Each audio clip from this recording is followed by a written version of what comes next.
My name is Kim Ellis, and I serve as the Associate Director for Assignments and Contracts in University Housing.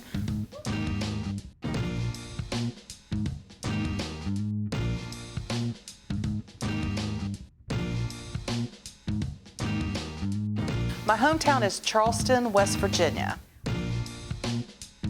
Hi, 100.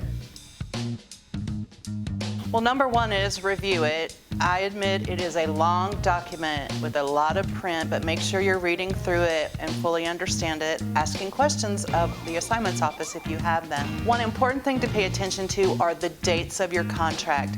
When does it start and when does it end? There are some assignments that do run through the summer, so you could have a contract that starts in August but doesn't end until the next August. And if that's what you want, that's fine. If that's not what you want, let's help you get something that you do want.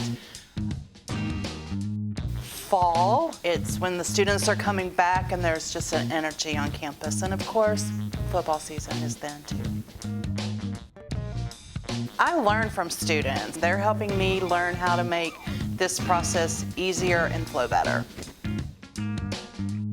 I'm an afternoon person, but I do get up early and I go to bed rather early, so between those two choices, morning.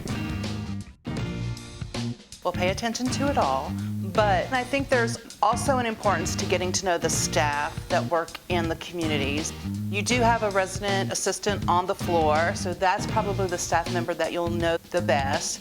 But the community guide tells you about the hall directors and the assistant directors that work in the communities, the folks that work in the community office, the folks that work in facilities within your area. So make sure you're building relationships with the staff because when you do have questions, you'll know who to go to and who can help and who can assist you best with any issues that you're having.